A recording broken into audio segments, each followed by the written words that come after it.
Namaste, everybody, and we are going to come in. We are going to start the lecture on chapter 3 from 14.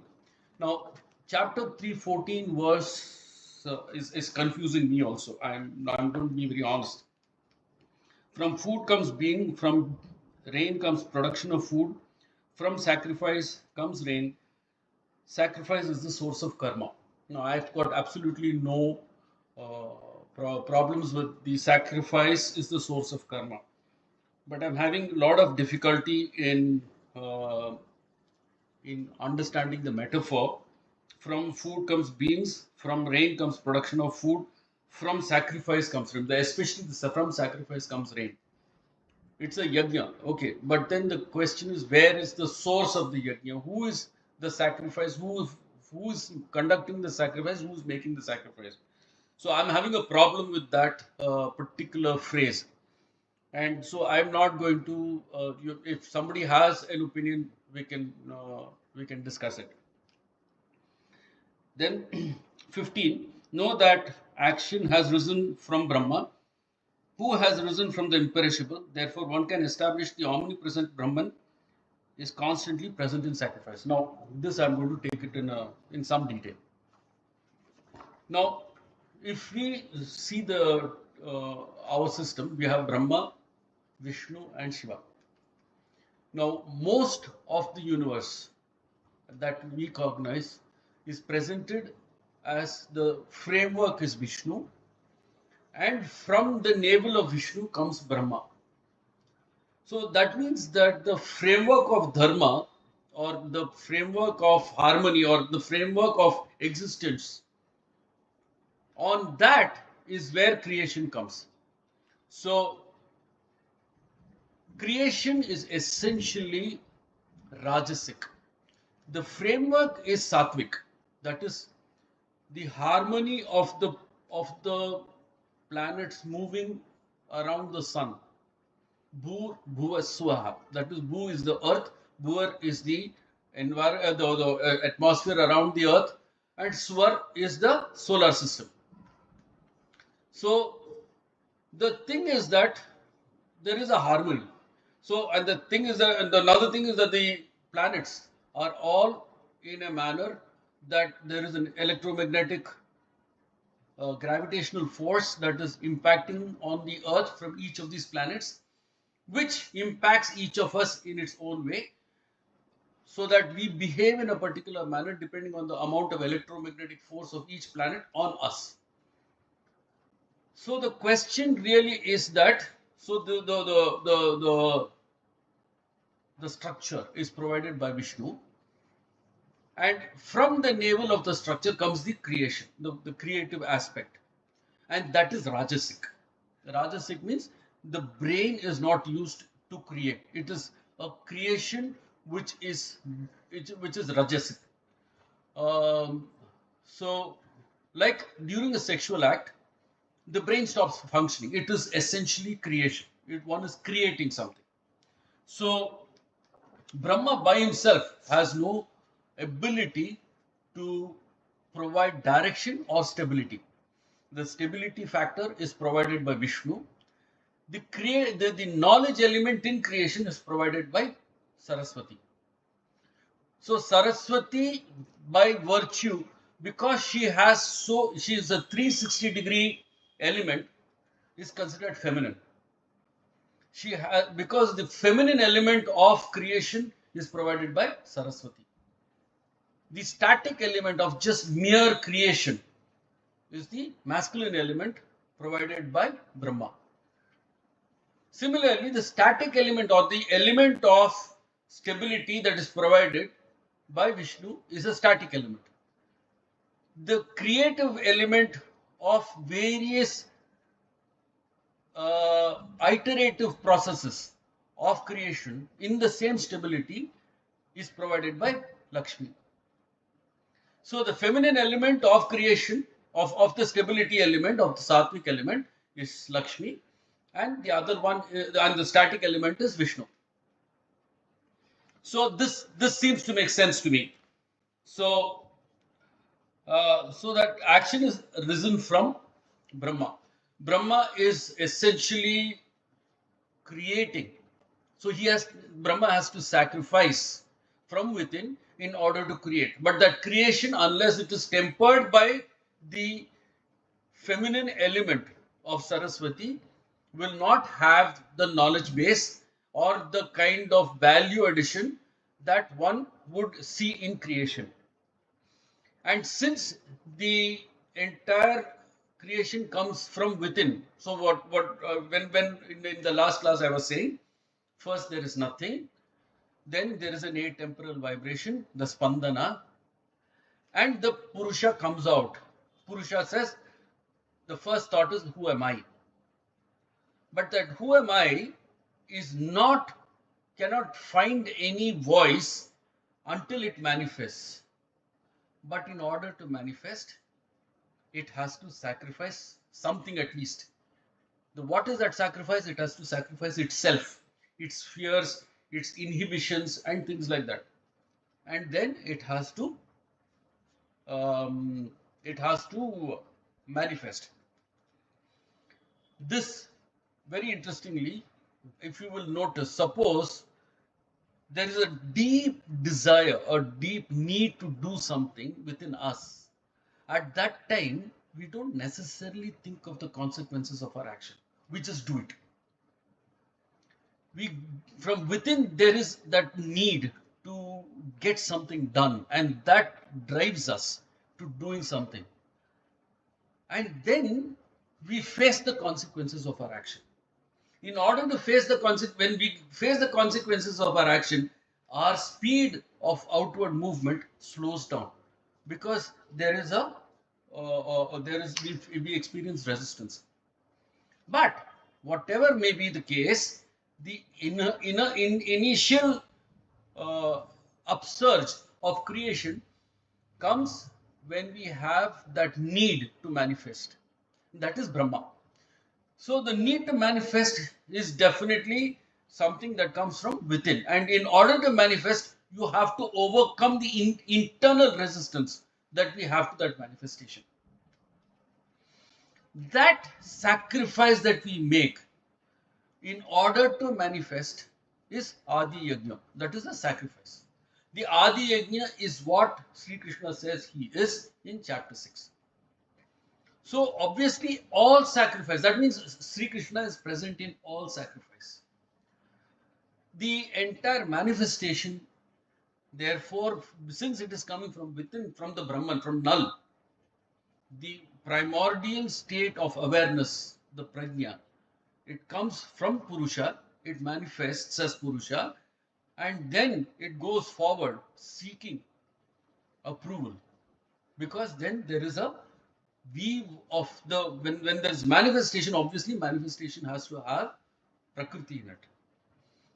So the experiencer moves out, but in order to move out, he sacrifices first.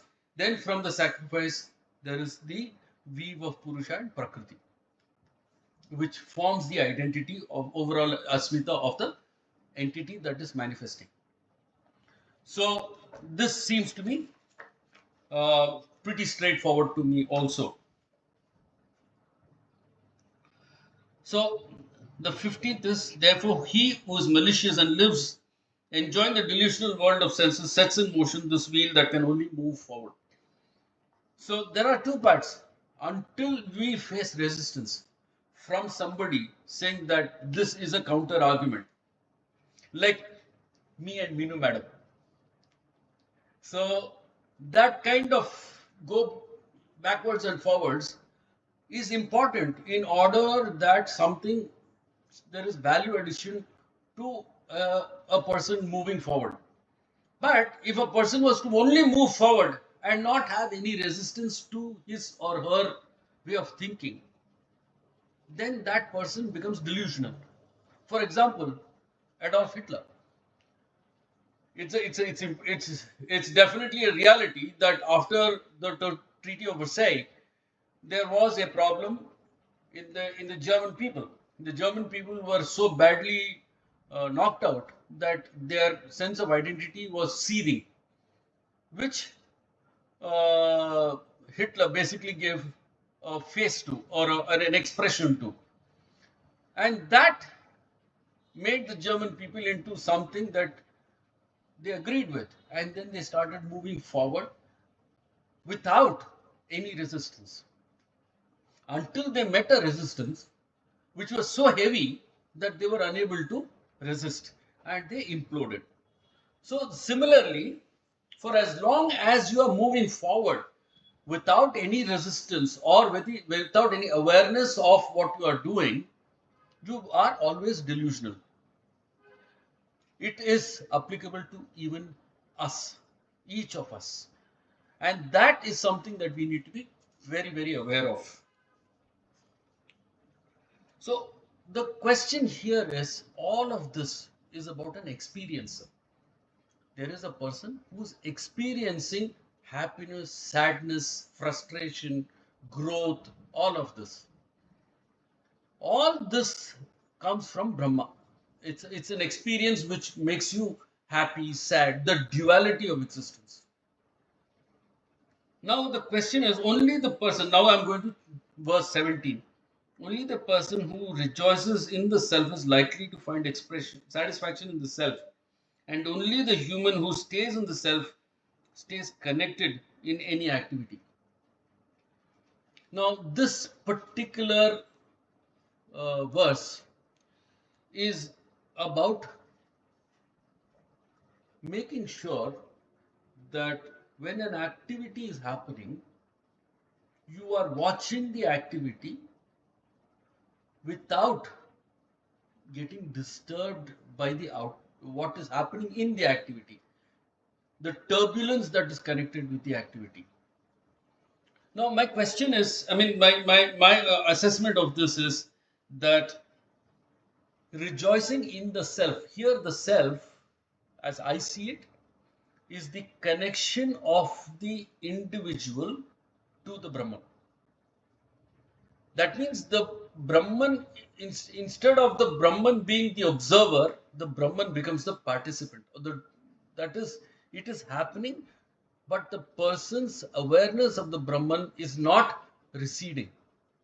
And that's a very difficult state to be in. That is what Śrī Kṛṣṇa calls Sthita Prajñā.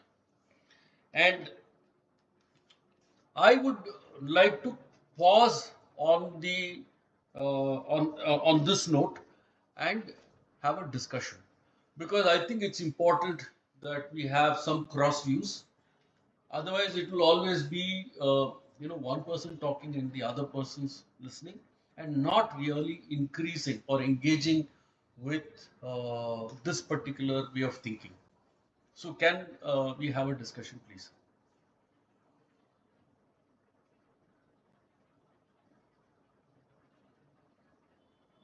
Meenu madam, let me ask you, what do you think is the meaning of these verses? Sir, I have nothing to contradict what you have been explaining. So I now no such thoughts came in my head. Okay. I think Anybody else? I'm Anybody else? Okay. Yes, you were saying something. I'm sorry. I shouldn't have interrupted. Meenu madam, yes, sir. you were going to say something and I interrupted you. No, sir. I just said that I'm completely agreeing with what you're saying, and also I'm not such an expert like you, so I can't really contradict anything what you're saying. So right now, None of us we are all learning together. We are not experts. Nobody's an expert. sir, we haven't You, book, sir. You have written a book. There's a huge difference between us. oh my God. Okay. Okay, then I'll go to verse 18. If nobody has anything to say, he does not consider himself to cause action or inaction here, and nor does he depend upon other beings. So here, my assessment of this verse is this: that in the end, when we act, the karma is ours. So 17 and 18 are actually related. The first is that you find satisfaction, or there is no such thing called satisfaction. You are doing it, but the experiencer is not experiencing duality of like, dislike, good, bad, and things like that. It is done. It is happening. The person is involved in the whole activity, but at the same time, the person is not, there is no turbulence from within. There is a need, or the person is working in a situation without, with full awareness and intelligence, but without an experience of any kind. And it's very, very, in order to do this, the person must be immune to opinion. And I think that is precisely what he's talking about in chapter 18, I mean, verse 18. That at the end of the day, if you want to reach that stage where you are trying to do something that you consider as beneficial, you will always have resistance to that particular point of view. But your ability to take on that point of view without being in turbulence, and if that point of view is counter to what you are saying, to be able to deal with it without any turbulence within yourself, then you don't create karma. It's very technical, actually, this particular verse, that the two verses, that in order to be able to function in consonance with the Brahman, one must be, he must be completely aware of the self, of himself, be attached, or be aware of the Brahman. Second is, the person must be very much functional in the whole society and do what is required to be done without being impacted by the environment when the action is actually happening. This is my assessment of these two verses. Does anybody have any other view on the subject, or something that would add value to what I have said?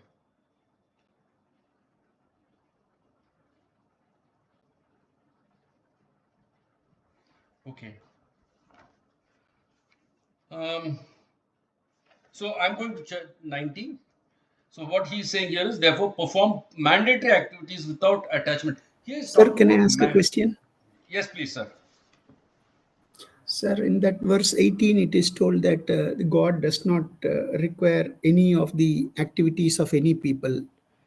Then what is the use of God creating this world? So here we need to figure out what is the definition of God, sir. So I assume this is Pramod, sir. So Yes, sir. okay. See, God in our system, in Hindu dharma, there is no such thing called God. There is the Brahman, and from Brahman the Purusha is created, and that forms the Hiranyagarbha. And then within that, Brahma creates on a platform that is provided by Vishnu. That is, the entire framework for creation comes from Vishnu, and then Brahma creates. But after the creation happens, essentially because of the interaction between various entities, there is a each of these begins to create karma for itself. So that creation of karma is essentially dependent on the Purusha, the experiencer. So here there is really no God. Like, for instance, let me give you a simple example. When I am born in a particular house, in a particular framework, in a particular family, with a particular set of parents. How did that happen? Now, this is called prarabdha karma. That is, we are what we are because of certain activities or actions that we have gone and done in a particular manner. When this happens, how does it get uh, tabulated. So according to our system, we have various lokas: Bhuloka, Bhuvarloka, Suvarloka, Maharloka, Janarloka, Taparloka, Satyaloka. Now, what happens in this particular case is that each of these, the material element in each of these lokas diminishes. And if you will really see Taparloka means that where people have reached due to tapas shakti, tapas. Now, what is tapas? Tapas is essentially the ability to control prana. Now, how does prana move? Now, that is essentially prana moves because of the experiencer. The Purusha moves, the Purusha's chitta moves, and accordingly, prana will move. Prana is motility, that which gives the seeming framework of existence. Sir, if I'm confusing you, please stop me, okay? Because I might be going a little ahead or behind or going laterally, because I'm taking this question extempore. It's okay, sir. No, please ask the question, okay, after as I'm going through. So I'm going to give you an example of myself. The what we are saying here is that every individual is controlling. Does every individual control his own destiny? So this is called free will. Now, free will I will discuss in chapter 4, because how to get out of karma is a very big subject in its own self. But here, what I'm talking about in a very limited scale is this: we are 70%, 75% water. Now, we know for a fact that the moon controls the movement of tides, which is water. If that is happening, then it is obvious that the moon controls the flow of liquid within our own body. So the kind of movement of electrolytes that happens in the body will be very different during Purnima, which is a full moon, as opposed to Amavasya. Do you agree with me on that, Pramod sir? Yes, sir. Yes, sir. Okay, if that is possible between the earth and the moon, then there is obviously a connection between the earth and Saturn, earth and Jupiter, earth and sun. What that means is that the electromagnetic flux or the gravitational force which is exerted by each of these planets will impact us. Now, if you will notice, each of us is born at a particular time on a particular date in a particular household. What does that happen? What does that mean? We are born in a particular framework where the planets are in a particular place, exerting a particular kind of electromagnetic influence on each of us, as well as those who are responsible for us, our parents, our siblings, and things like that. Which means that the impact of each of them on us is already predetermined. Am I correct? Yes, sir. If that is predetermined, then what it means is that there is no real control we have on who we are. If I am here, it is because of a particular prarabdha karma that I have experienced, or I've come to this particular state of being. Am I correct? You are Yes, sir. here.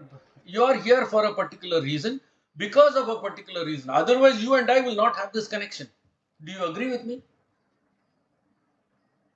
Yes, sir. And that is because each of these things have been done in many lifetimes.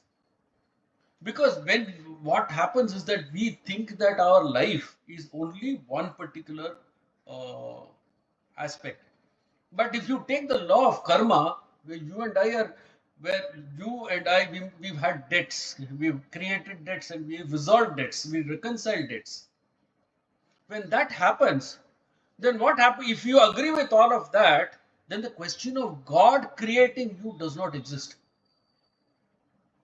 You are creating your own future in the present. Am I correct?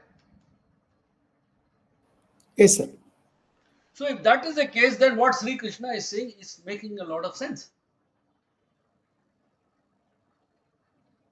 Would you agree with me on this?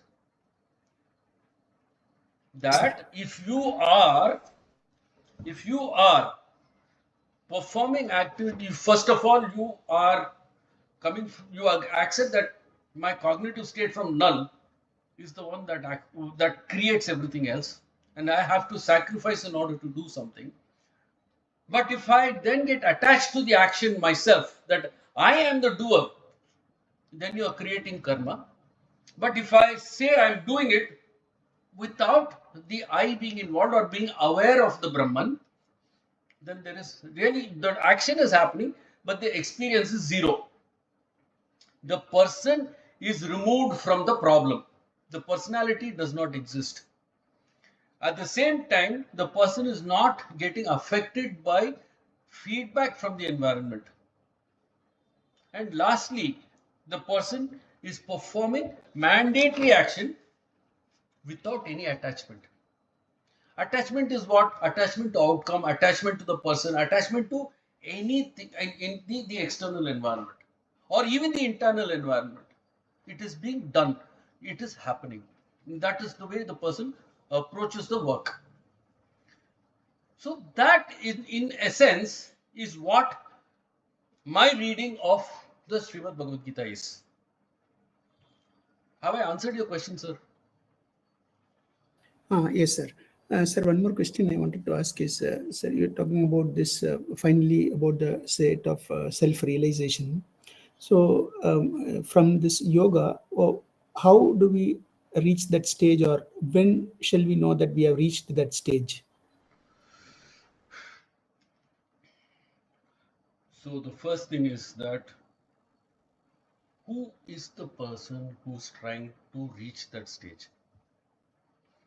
If it is Pramod Sridharan who's trying to reach the stage, if it is Vishwanath Iyer who's trying to reach the stage, then first Vishwanath Iyer and Pramod Sridharan need to figure out to what extent are they willing to sacrifice their own identity. Because for as long as you are trapped in this network of good and bad and right and wrong that Vishnu has made, you are trapped in the world of Maya.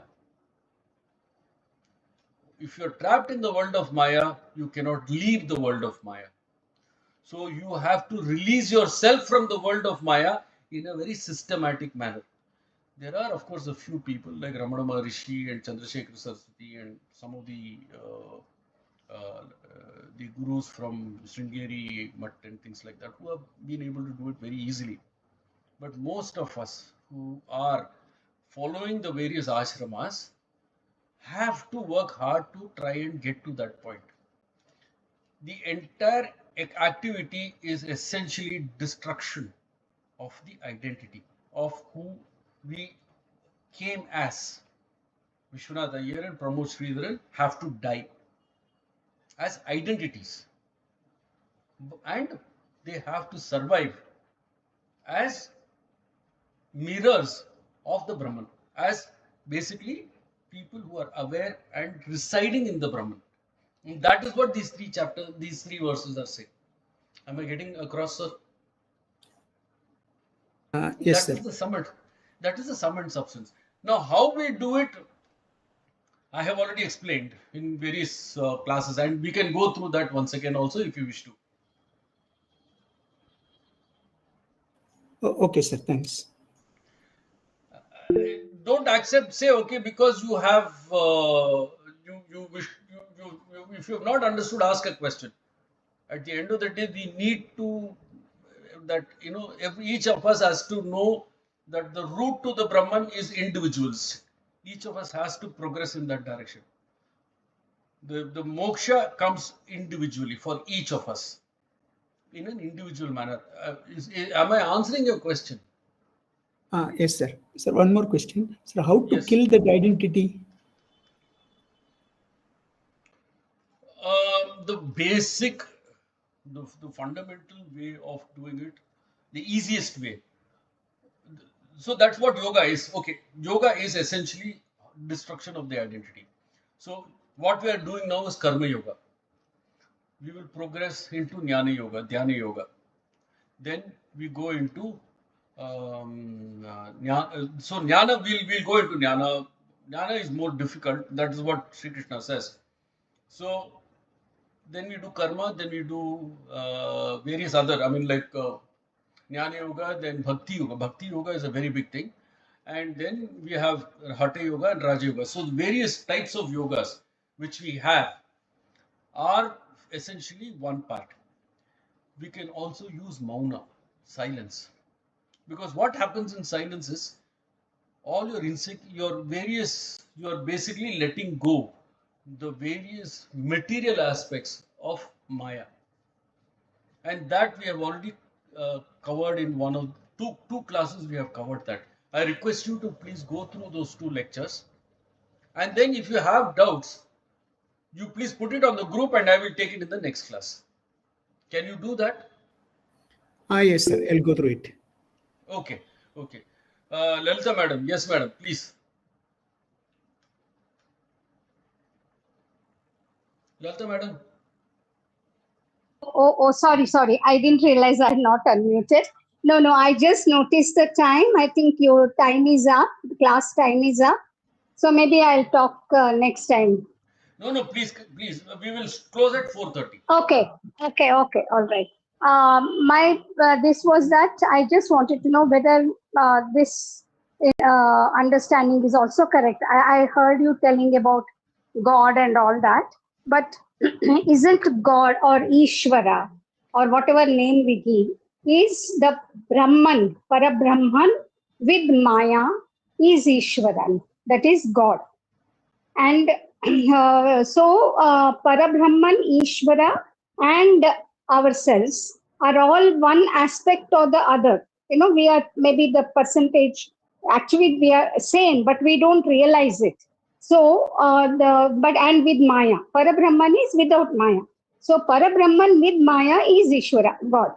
Now, that is one thing. And the other one was how to get over the identity. It is one of the, this is of course destruction of it, that is of the ego, of the self-identity.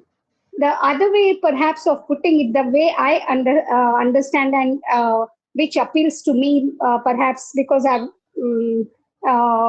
read or heard or tried to follow that for a longer time, that's why, is that when we have a line and we want to make it longer, then either we can draw a smaller line next to it, then automatically without touching that also it will remain longer. Or if we want to make it shorter, like you said, to destroy kind of thing, then we have to draw another line at the side bigger, so it is becomes shorter. Now, so either way is fine, shunya or destruction or expansion, transcending. I think I prefer that, where one merges into that. We expand our vision. We all expand our vision and thoughts and heart, and sort of uplift ourselves from Deha Buddhi to Atma Buddhi. We think this is this body, this is myself. Each one thinks like that. We are not just that. We are much more than the body. The personality means that, no, that emotions, the heart, the mind, everything besides the body comes. Then we think, oh, that is also ourselves. No, it is not just that. It is everything is one.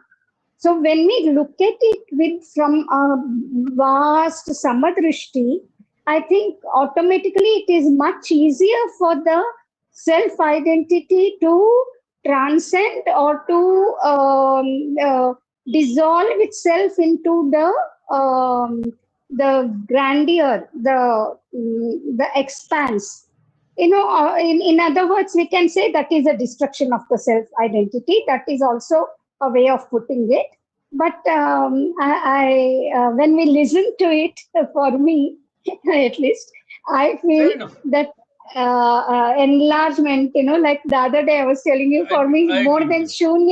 more than Shunya, the Purna appeals to me more. It's just Perfect. maybe because I'm such an optimist. So maybe that's why I find that Purna appeals to me more than a Shunya. So similarly, this transcending the expansion of our vision and getting off the Deha Buddhi to Atma Buddhi is Yes. much smoother and easier way I find. I mean, I think I've also Lata not madam, reached or I agree with anything. you. Yeah, yeah, I'm okay. going to interrupt you. Sorry, Yeah, madam. I've finished. I've Yeah, just no, got no, no, five no, no. minutes. Yeah, I finished in I'm any case. I finished. okay.